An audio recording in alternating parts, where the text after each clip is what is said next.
کشمیر کی موجودہ حالات کی تحقیقات کے لیے ٹروتھ کمیشن بنانے کی تجویز دی، لیکن کالعدم ایکشن کمیٹی اور وزیر اعظم نے کوئی جواب نہیں دیا۔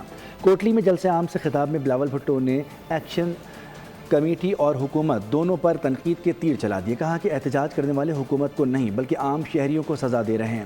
انہوں نے کہا کہ حکومت بھی کشمیر میں عوام کو اجتماعی سزا دے رہی ہے۔ وفاقی حکومت کشمیر میں انٹرنیٹ کی بندش ختم کرے۔ انہوں نے کہا کہ حکومت کے ایک وزیر نے راولاکوٹ اور میرپور کو آزاد کشمیر کا حصہ ماننے سے انکار کیا۔ اس بیان پر حکومت نے کوئی وضاحت نہیں دی۔ کیا ہم اسے حکومت کی پالیسی سمجھیں؟ کشمیر کی 10 سیٹیں فیصل آباد کی نہیں، کشمیریوں کی جیب میں ہیں۔ ان پہاڑوں کے درمیان شیر کا ایسا شکار ہوگا کہ تاریخ یاد رکھے گی۔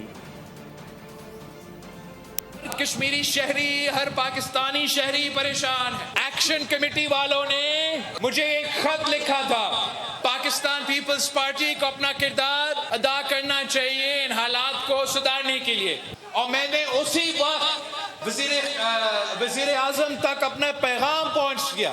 ابھی تک نہ احتجاج کرنے والوں نے میرا خط کا جواب دیا ہے، نہ وزیر اعظم صاحب کا یا ان کے نمائندے جس سے میں رابطہ میں تھا، وزیر خارجہ، اس نے کوئی جواب دیا ہے۔ 40 ڈیز گزرنے والے اور پورا کشمیر بند پڑا ہوا ہے۔ آپ نے 27 جولائی کو یہ فیصلہ کرنا ہے، آپ میرا حکومت دیکھنا چاہتے ہیں یا ان لوگوں کا حکومت دیکھنا چاہتے ہیں جو میرپور کو، جو راولاکوٹ کو کشمیر کا حصہ ہی نہیں مانتے؟